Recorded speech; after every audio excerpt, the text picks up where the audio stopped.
Hello and welcome to MindShifters Radio. I'm Tim Hayes. I'm your host for the first hour.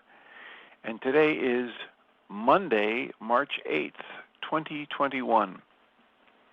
As always, we're grateful to everyone who's joining us here today, whether you're listening live or through the archives, as we spend another couple of hours teaching and supporting people in using some of the most powerful, effective, efficient, and accessible tools I've ever encountered in my over 46 years of doing therapy. These tools are gratefully available absolutely free, and the website for that is www.whyagain.org. If you go to that website and click on the red and white bullseye, or the link in the upper left-hand corner of most pages that says Start Here, it will take you to a page where you can download and read Chapter 24 of Dr. Michael Ryce's book. His book is titled, Why Is This Happening to Me Again? That chapter of that book contains a narrative description of the primary tool in this work. That tool is called the Reality Management Worksheet, sometimes called the Reality Management Wake-Up Sheet. And it's a tool I've been using for close to 17 years now to manage my emotions, turn a negative emotional state into an infallible part of the guidance system that helps me restore my perception to something that's closer to accurate, true perception, dismantle the energies within me that create those negative emotional states, and in general help me improve the quality of my life and relationships. That tool's available absolutely free on that same web page. You can also download and listen to a whole host of audio files of shows just like this one, where people have been stepped through that process or asked clarifying questions about how that process works. You can also go to your app store and type in the three words Heartland Aramaic Forgiveness, and before you're done typing the word forgiveness, you'll see the glowing heart icon, and if you tap on that, it'll let you download a completely free and private app that contains the Reality Management Worksheet, an abbreviated version of that worksheet process, and a copy of the Dragon Klingon game, which is a wonderful way to introduce these tools to even younger audiences. And we hope you do that soon and often, and then call us if you've got comments or questions, testimonials, or difficulty getting the system to work for you. Our call-in number is 563-999-3581. When you call that number and press 1, it puts a little question mark by your phone number, and I will announce you by your area code, and we can have a conversation. We appreciate when people do that because it makes it easier for us to live into our intention with this work, and the intention with this work is to be of service. We've also agreed to do the Course in Miracles lessons.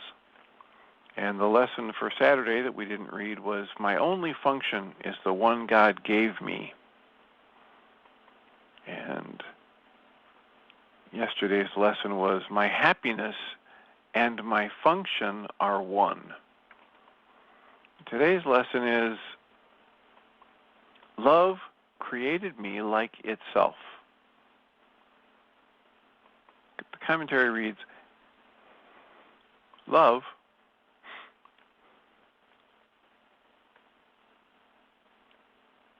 created me like itself. Today's idea is a complete and accurate statement of what you are.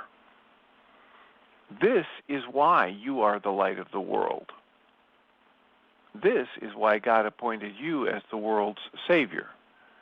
This is why the Son of all creation looks to you for its salvation. It is saved by what you are. We will make every effort today to reach this truth about you and to realize fully, if for only a moment, that it is the truth.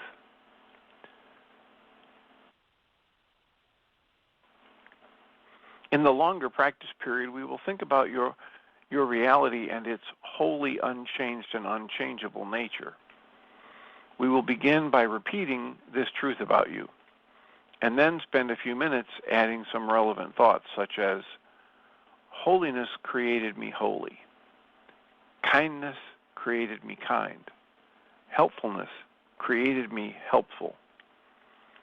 Perfection created me perfect. Any attribute which is in accord with all of creation as it defines itself is appropriate for use. We are trying today to undo your definition of the creation and replace it with the only definition that is true. We're also trying to emphasize that you are part of creation and of the definition of creation. After you've gone over several such related thoughts, try to let all thoughts drop away for a brief preparatory interval, and then try to reach past all your images and preconceptions about yourself to the truth in you. If love created you like itself, this self must be in you. And somewhere in your mind, it is there for you to find. You may find it necessary to repeat the idea for today from time to time to replace distracting thoughts. You may also find that this is not sufficient and that you need to continue adding other thoughts related to the truth about yourself. Yet perhaps you will succeed in going past that, and through the interval of thoughtfulness to the awareness of a blazing light in which you recognize yourself as love created you. Be confident that you will do much today to bring that awareness nearer, whether you feel you have succeeded or not. It will be particularly helpful today to practice the idea for the day as often as you can. You need to hear the truth about yourself as frequently as possible, because your mind is so preoccupied with false self-images. 4 or 5 times an hour, and perhaps even more, it would be most beneficial to remind yourself that love created you like love itself. Hear the truth about yourself in this. Try to realize in the shorter practice periods that this is not your tiny, solitary voice that tells you this. This is the voice for all of creation, reminding you of your Creator and of yourself. This is the voice for capital T truth, replacing everything that the ego tells you about yourself with the simple truth about the Son of all creation. You were created by love like love itself. So that's the lesson in the commentary, and we have agreed to also read Pam Grout's book, The Course in Miracle Experiment, and her chapter 67 in that book is titled Beep Beep. She quotes Tom Shadyac as saying, "A better world is sitting literally right in front of us." Pam writes, "The energetic world, the world you can't see, touch, taste, or smell, is the foundation on which all else rests. It's the building block, the supreme cheese that forms everything. Scientists discovered this matrix of energy, they call it the field, about a century ago. But because it's so mind-blowing and opens up so many new doors, few of us have yet fully employed its power. Most of us, 100 years later, are still focused on the material world, which is a little like rooting for Wile E. Coyote despite all of his elaborate schemes and complex contraptions. That sorry old coyote is never going to catch the roadrunner. And our stubbornness, beep beep, in believing that the cut and dried machine-like world is the be-all and end-all, keeps us in what we call spiritual diapers.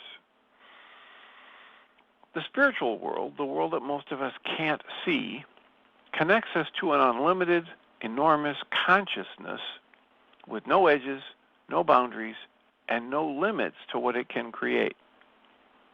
Everything in the non-physical world is cooperative, user-friendly, and win-win. In fact, the real world, without the blinders, is nothing like you think. It's nothing like the movie set you manufactured to serve as your, quote, reality, close quote. Lesson 67, love created me like itself, tells us that no matter how it may appear to the naked eye, life in its pure, unaltered form, without a life sucks when you die consciousness laid over it, is a bubbling cauldron of possibility composed of perfect love. So life is a bubbling cauldron of possibility composed of perfect love until we lay over it a filter, a belief such as life sucks when you die. Life sucks and then you die. And most of us have been pumped full of all kinds of negative filters about life.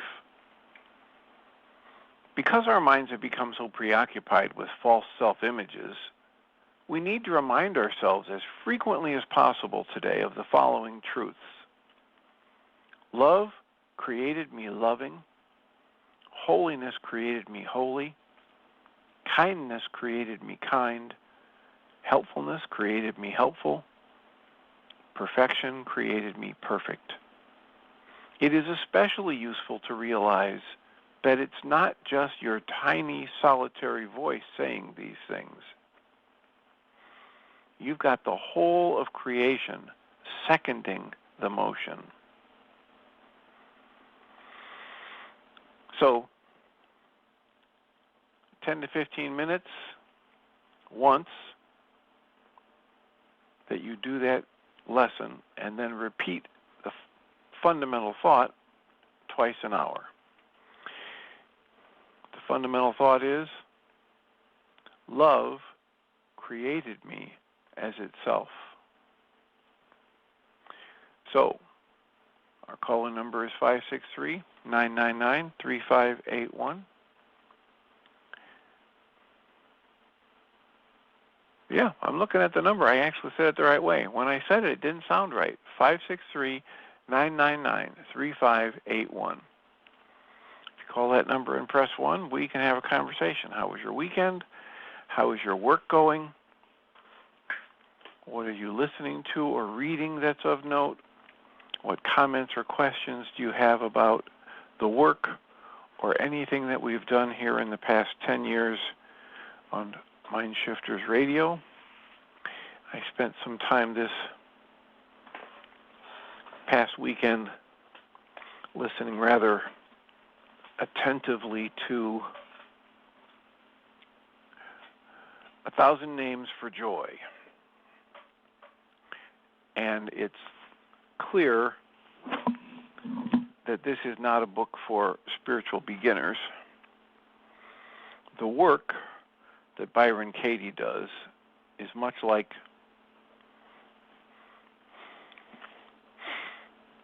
the core work from any great spiritual tradition, which is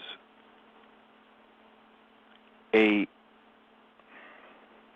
invitation to understand that life on life's terms is the best way to go.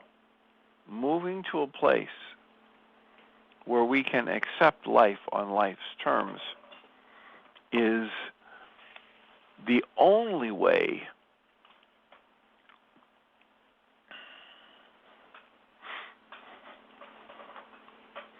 to actually reach contentment. Several times in listening to Byron Katie read her work, I thought of the line that Guy Finley has where he says, you can't truly love life and at the same time not love any one part of it or not want any single part of it. This is akin to places in the Way of Mastery and Course in Miracles where it says you can't enter heaven and leave even your little fingernail outside. You must be all in or you're not in at all. Guy Finley has another line he uses. All good things come to those for whom the good is all things. And what I take from that is not just a play on words, but the recognition that the filter I use to look at the world is what gives it its meaning for me. So that if I accept, as Byron Katie is talking about, all through her book and all through the work, that the only way we have upset is when we believe our thoughts, when we choose a filter, an interpretation for the way life is unfolding that's negative. That interpretation is the only thing that creates that negative impact in our lives. And so I hope you can get from the beginning right there just that much. Most people's egos are screaming when they hear that. Most people jump to, well, what about the car accident that kills, 5 members of an 8-member family? What about people who are imprisoned falsely and people who were lynched just because of the color of their skin? And what about, and what about, and what about? The point of this work at deeper and deeper levels is if I follow the ego's messages, I get the ego's fruit. I get to be in competition with, in war against life. And the only true way, as Michael Singer was trying to point us to in his book, The Surrender Experiment, or Living from a Place of Surrender, the online course we did with him, the only true way to appreciate all of life is to accept it on life's terms, to just watch the flow of energy that we call life, to understand that as we label it good or bad, and as we try to grab on to certain parts of it and hold it so it doesn't change or flow away, and push away other parts of it so it doesn't have an impact on our experience, that's how we create our suffering. That life itself is just this neutral flow of creative force that is ever expanding, that's always unfolding.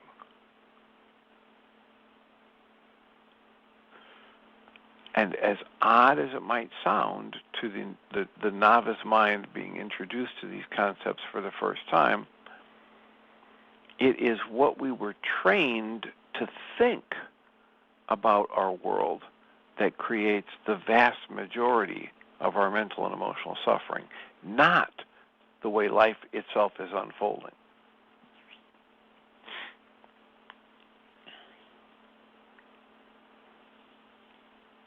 If I get up in the morning and I decide I want to have a certain kind of day, and I start going about my business and life goes in a different direction, and I say, this is bad, this is wrong, this isn't what I wanted, I'm going to create even more disruption in my life.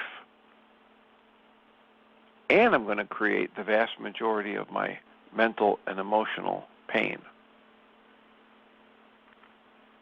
Guy Finley talks about it that way and says, the vast majority of your mental and emotional pain is created by the misapplication of your conscious logical mind, of that mechanical part of your mind, of your consciousness. This is what's being talked about when David Bohm references sustained incoherence. And Krishnamurti talks about having thought as your master, thinking about things and creating concepts about things rather than just observing. If you think about Byron Katie's work, she's got inquiry is what she calls it, questioning. She has 4 questions and a turnaround. The work couldn't be a whole lot more simple. But Byron Katie's work to question your thoughts is exactly what Krishnamurti was calling us to. It's exactly what the Reality Management Worksheet helps me do. Every time I have an upset or a negative emotional state, and I pick up a worksheet and I specify, here's my emotion, here's the thought I'm using to create that emotion, here's the logical thought construct that my mind is feeding me to tell me I'm justified in that emotion, and here's what needs to happen in myself and the world around me and the people around me in order for me to have any kind of peace or happiness. And once I map that out, the next step, the power of the worksheet, is that I cancel it all. I question it all. What if I could be happy even if none of this happened? What if I could find out what is in me that's generating this negative emotional state? What if I could drop the blame? What would happen then? And then we do, as Rilke instructed so many years ago, we learn to live in the question. We learn to live in the question, understanding that in the moment that a mind can generate a really good question, that same mind is incapable of comprehending the answer. And as Rilke calls us to do, if we learn to live in the question without demanding an instant answer, we might just live along someday into an answer which our mind can finally comprehend. I was working with someone this morning who is doing yeoman's work, Herculean efforts over time to extract herself from an abusive, verbally and emotionally abusive pattern with her partner. And she's making another attempt to go back through the book, The Verbally Abusive Relationship, How to Recognize and Respond by Patricia Evans, which is one of the books that I refer routinely to people when they come to me and they're in an abusive pattern with their work environment or with their spouse or their significant other.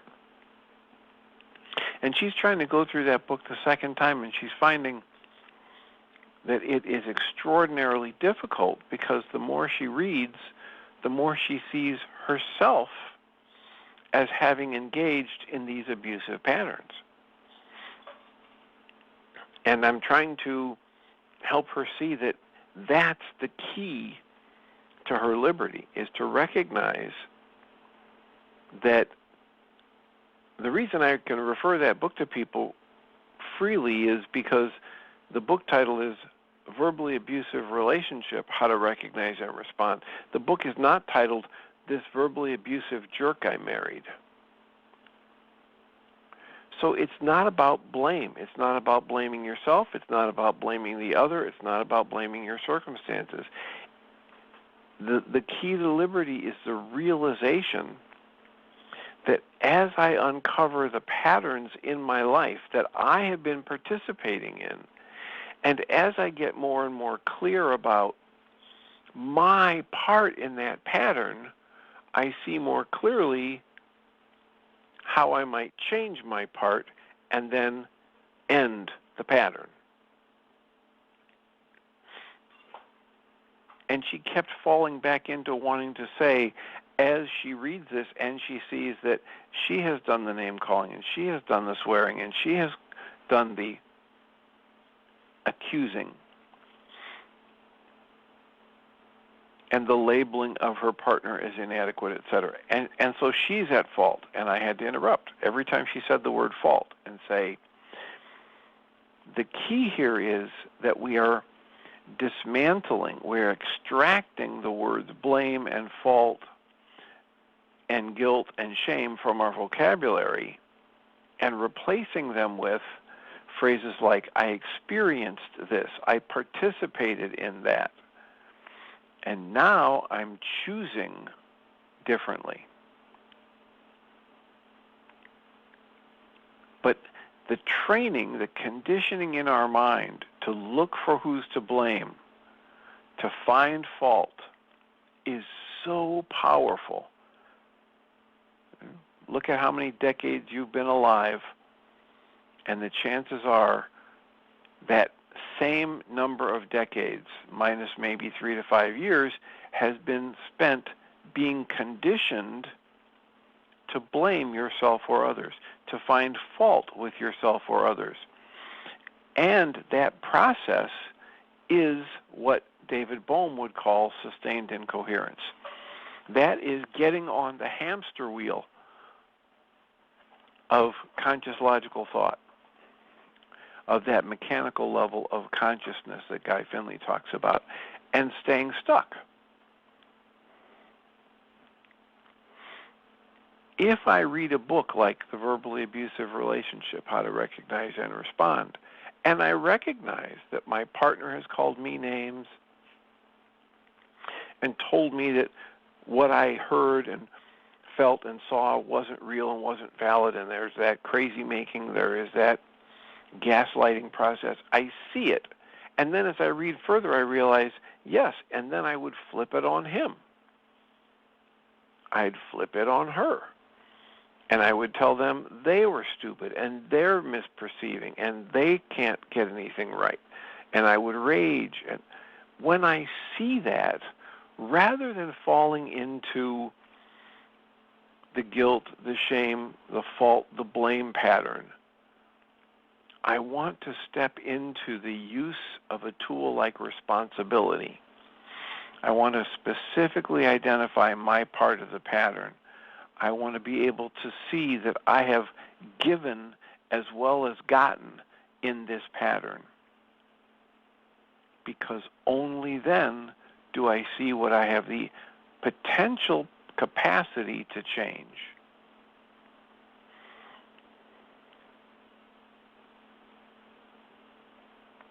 So, that's what we're here to support people in doing.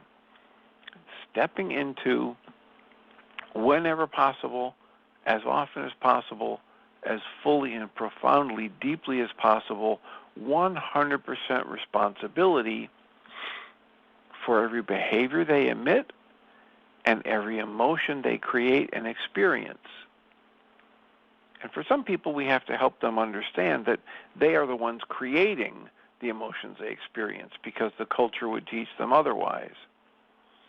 But once we've stepped into the realization that we are creating our emotions and that we have the capacity, once we've been taught what that process of creation looks like, we have the capacity to change that pattern by changing our part in it. And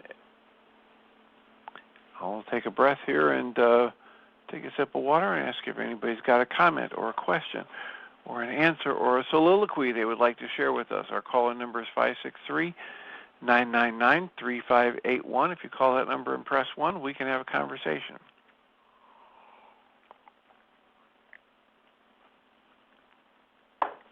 Love created you as love, and if you're not experiencing that, we would be happy to support you in learning and then applying tools that might give you that experience.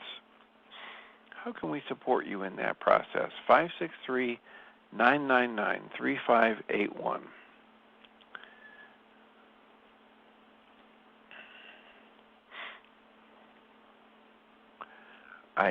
The more I listen to the Byron Katie, 1,000 Names for Joy, the more I think about how this, my grandmother used to say, growing old is not for wimps.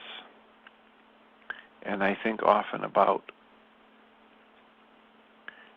deep spiritual work is not for wimps. It's not easy, in my personal experience, to question everything that I've ever been taught.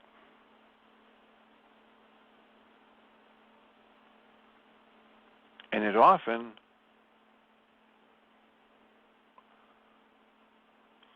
I don't know, what's the phrase I should use, stimulates or stirs up or pokes at my ego.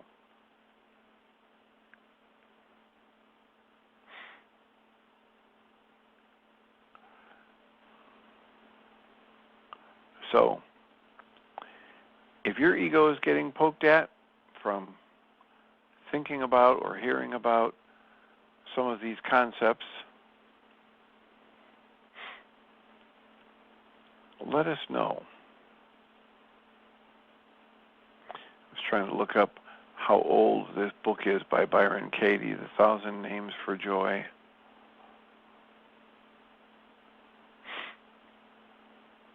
And it's not showing it to me, so.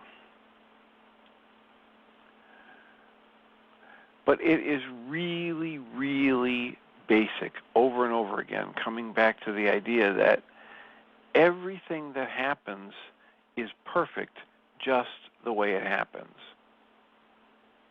Well, if you're having a difficult time in your life and somebody comes along with that concept, I can understand the ego kicking up quite a fuss. That book was published at the beginning of 2007. So, in 2007, Byron Katie was 63 or thereabouts. That's what she talks about in her book. So she has the wisdom of 6 decades.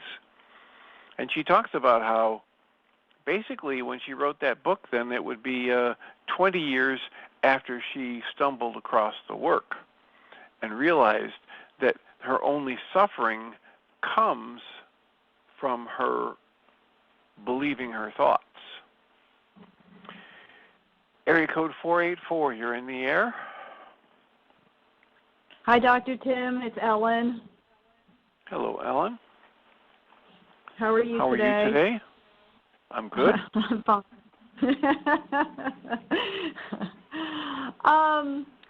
I'm glad you enjoyed the book. Yeah, I am rereading it again myself. It's been a long time since I read it, and really wonderful book. I actually was wanting to ask you about the Course in Miracles lessons that we had like over the weekend that were all about our function, and saying that, you know, we only have one function, the function given us by God, and can be stated in different ways: to be happy, to be a savior, to be the light of the world. And I guess I just wanted to ask you about all these other functions. I guess all of the other functions that we believe we have are coming from the ego. If this is, you know, the truth, what the Course is teaching us. And, you know, it just feels like there's so much of a burden when you take on, like, that you're a person. And I guess what I was coming to over the weekend is I realized any time that I claim ownership of anything, it becomes a burden for me. And so this is something, you know, that obviously, well, freedom for me is like probably the paramount thing that I desire. And, you know, here I am.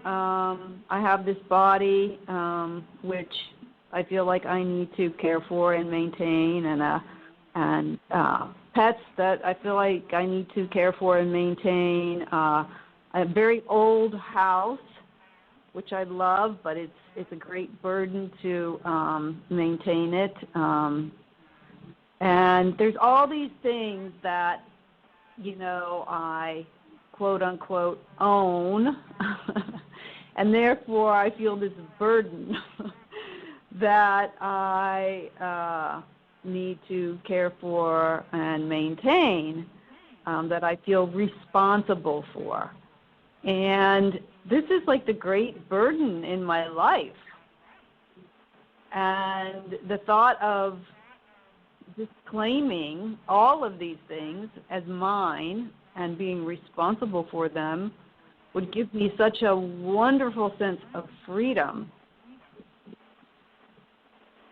And so I just wanted to ask you about that because I do feel like, I do feel like the truth always sets you free. And I mean, I've had that experience in the past where I really did see that I didn't need to do, there was nothing for me to do, and it took me into such joy because of the freedom of that. And now here I am back again feeling like I have all these responsibilities and feeling the weight of that and the non-freedom of that. Well, and that's, so that's the essence of it is that you're doing it to yourself. And you just said, when you look at it with a different filter on, it feels very, very different, and you feel tremendous freedom. And when you look at it with the filter of, oh my gosh, I have this burden and I have to do this and that, then you get overwhelmed. Byron Katie was talking about in the chapter I was listening to over the weekend, or a couple of chapters, she was talking about how you're not living, you're being lived. And it reminds me of listening to Dale Allen Hoffman when he's talking about these ancient Aramaic teachings. They were all about that very thing. You, who you think you are, this consciousness, this label of gender and name and age and ownership, that isn't doing any of it. That's not digesting your food. That's not keeping your heart beating. That ego, that conscious logical mind, isn't doing anything to bring you into existence or keep you functioning. You are being lived. There is something looking out through your eyes. Yesterday. Yeah, and I had a moment of, oh my goodness. You just changed something. Did you move or go on or off speaker? No. Try again. Can you hear me? I can hear you. Me? Oh, okay. Yeah, no, I'm just sitting in the same position. I'm not sure what happened. Did I go quiet? No, but there was that horrible overlay as though someone else was talking as you were talking. But now it's fine. So go ahead. You were thinking about this very thing over the weekend. Yeah, just yesterday, and realizing that what is living through me, because I was thinking, yes, I am being lived, and when I really look at that I'm not a person. It's something is living through me. I mean, I just saw the sacredness of what is this life that's within this body. It's like, wow. And that's so what this lesson is for today. Yeah.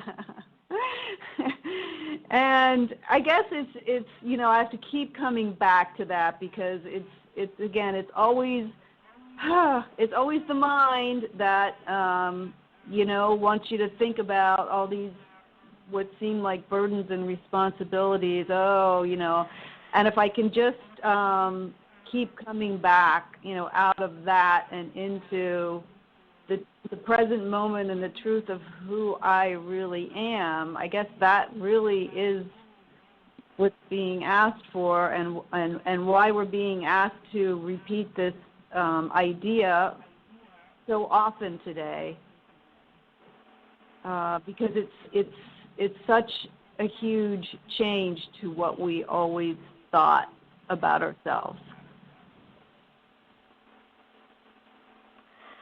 Yeah, when I create a thought structure, I'm creating the format for my suffering.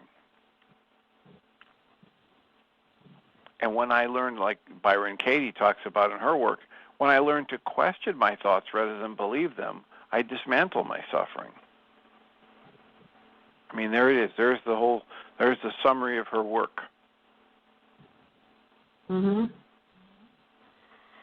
And as you apply that in more and more situations in your life, you have, levels of what you want to call freedom, liberty, release at deeper and deeper levels. But that's the essence of it. It's our thoughts that create our suffering. It's your thoughts about yourself, which are not your essence. They can't, your thoughts and the mind that would think your thoughts are incapable of comprehending your essence.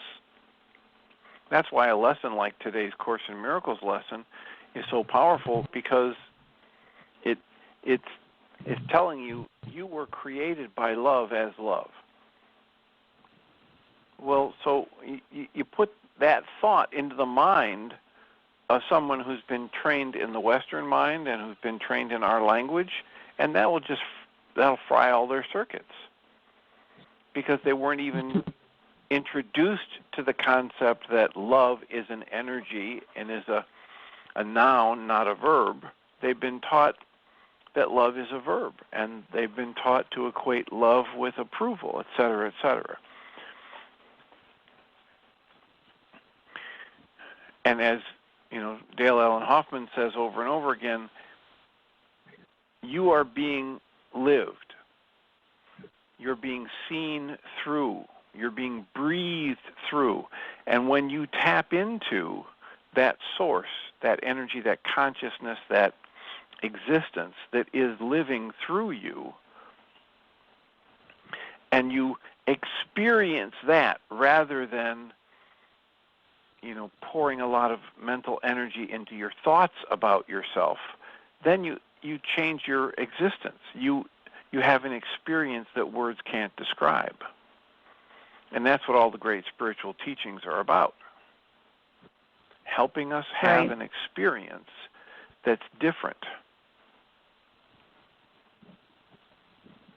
Yeah, and I've had that, and even right now, just you talking about it, it just completely changed my whole energy, and the smile comes onto my face, because I know it's the truth. And I just have to keep calling out the lies, Gosh, we've been living with them for so long. And yeah, and if we don't call them out or question them, as Byron Katie would ask us to do, then we believe them. And we create our experience based on our belief.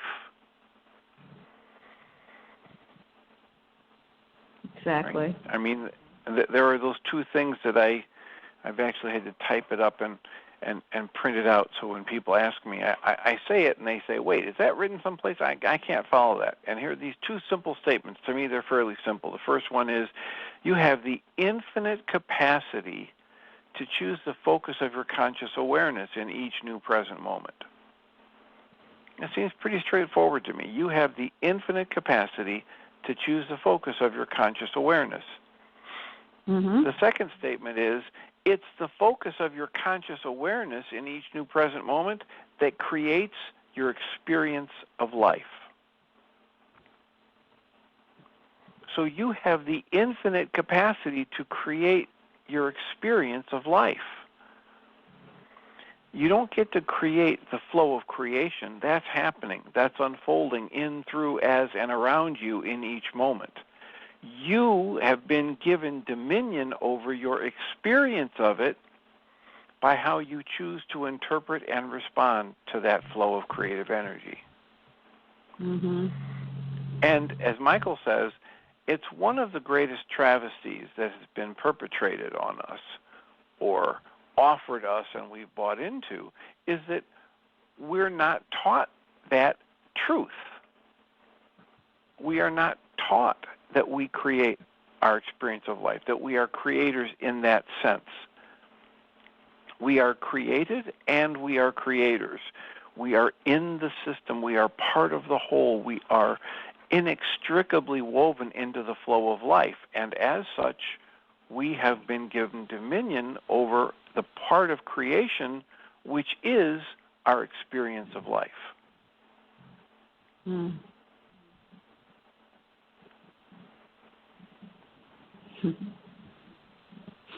And whether you want to look at Guy Finley's work or Byron Katie's work or Michael Ryce's work, I would offer that's the essence of all of these great teachings.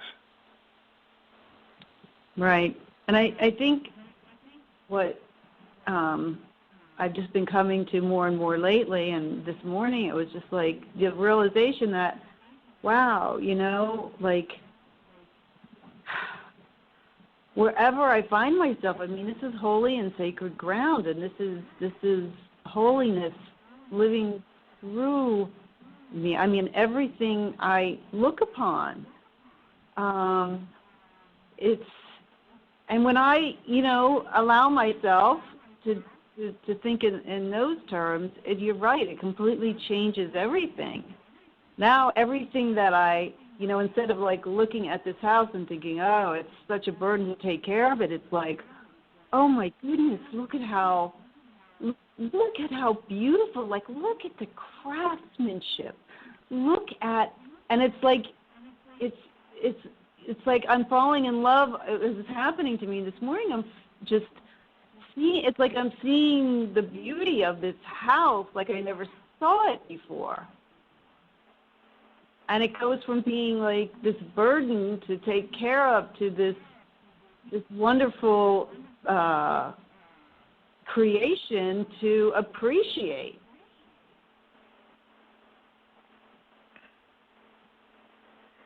That'll happen. That is always there for all of us to choose.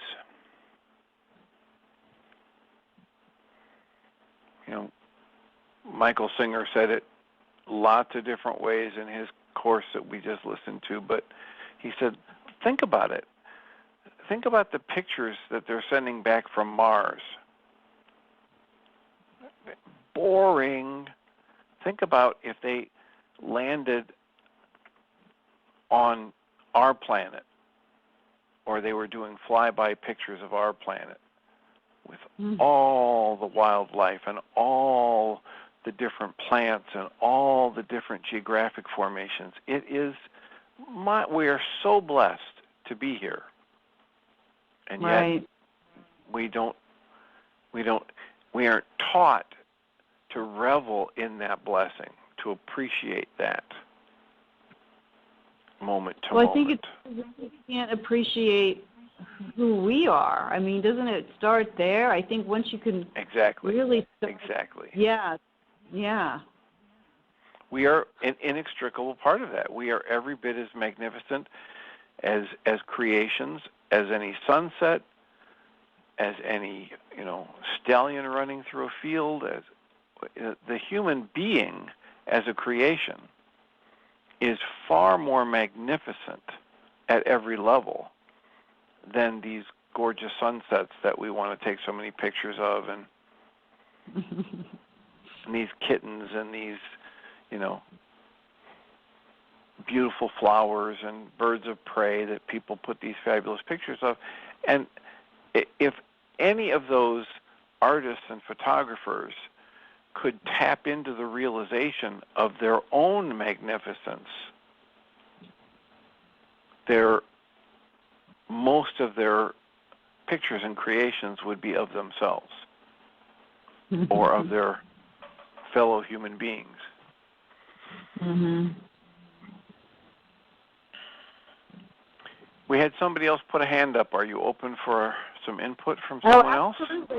Absolutely. Area code 828, you're in the air. Good morning. This is Magda.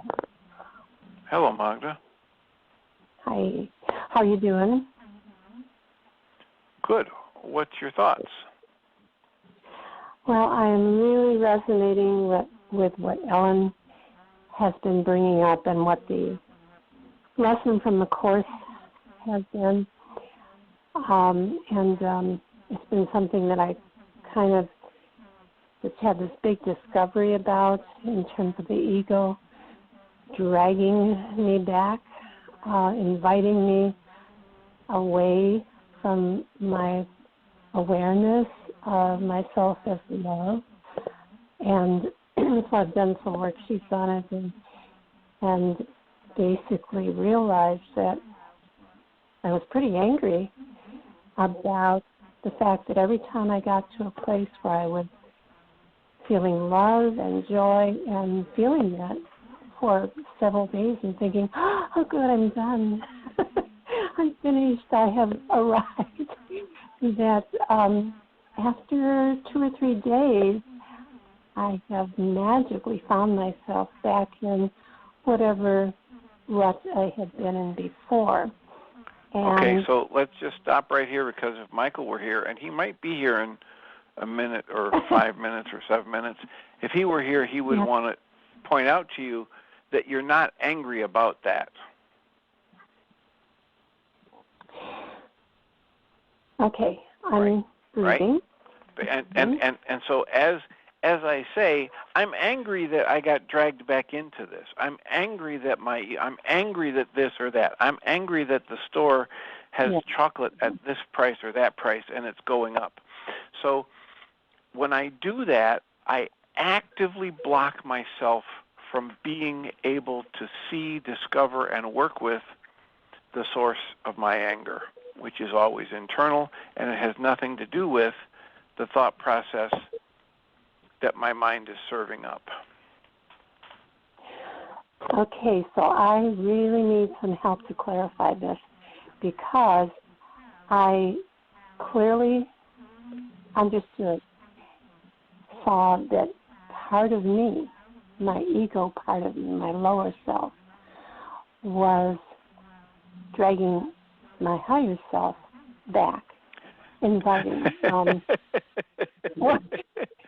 Well, it's a lovely picture you've got this. I just got the picture of, here's this tiny little ant dragging an elephant away from the water the elephant wants to drink, and I'm just not sure that could happen. But go ahead. Well, that does sound a bit ridiculous, doesn't it? Yeah, I mean, your ego isn't doing anything to your higher self. The only thing the ego can do is keep itself from realizing that it is part of the higher self. Okay, I'm stopped right here. Let me see. But just look at it. Just take a breath, because I get it. I get why you're stuck. So take a breath. This is why Michael does this. He interrupts people and says this, because if we let ourselves get away with saying and therefore thinking that I'm only angry because my ego dragged my higher self back into the muck, now what's there to do? I mean, listen, what's the marital status of that sandwich you ate yesterday? What kind of question is that? It can't happen. It's irrelevant. There is no marital status for a sandwich. And so, there is no such thing as my ego dragging my higher self anywhere. Okay, so it's this conceptualization of thought. Take a breath. Quit trying to think or talk. Just realize this. Just watch. Just see the silliness of the ant dragging the elephant away from the water hole, which would nurture the elephant. That's a good image. All right? So just understand that, there it is. There's my mind. There's my conditioned thought pattern telling me that I'm angry because my ego has dragged my higher self away from the realization of my true self and joy. Oh, that's pretty silly. That just demonstrates how well rehearsed that thought pattern is. Right. All right. All right, so I take a breath or two, and the first thing I do is I enjoy some silly images of ants dragging elephants away from water holes or anything else that helps me clarify the silliness. And then I can do the worksheets on my denial. And the denial would be? The denial, that myself is pure, my higher self is what it is, and the denial that I have the ability to just step back and observe my thoughts right. and the movement of my thoughts without being moved by my thoughts. So my goal is to be constantly in connection and awareness to my higher self and in the joy and the bliss that I had before my ego ant dragged my elephant higher self away from the water hole. And so then I cancel the goal to be constantly in touch with that and see what gets revealed in the next worksheet. Right? The truth is that the only thing that's generating my upset right now is that I have energies in me that have been energetically connected, resonated with the anger, the hurt, the sadness, the fear, connected to the goal of being always blissful or being perfect or whatever. And I just want to do enough worksheet processes or enough of Byron Katie's questioning to reveal to myself what that malformation of thought patterns keeps me hooked into, to see the truth, as Krishnamurti would say, to see the false parading as the truth. Well, here's a hunk of the false parading as the truth. My ego has dragged my higher self away from its bliss. Okay, question for you. I know that it's almost time to say farewell, but all of this revolves around self-sabotage, and that it is those things in my mind that, quote-unquote, drag, that reemerge, that I guess maybe that's the worksheet, that it's not okay for me to be successful, to be happy, to be joyful. And then I just slide right back into whatever the behavior was or is. So where does self-sabotage come into this in your wonderful explanation? I really like it. Well, all of it is. And so the self-sabotage is simply this automatic pattern wanting to just, Guy Finley calls it this mechanical level of consciousness. Michael Ryce talks about it as sustained incoherence.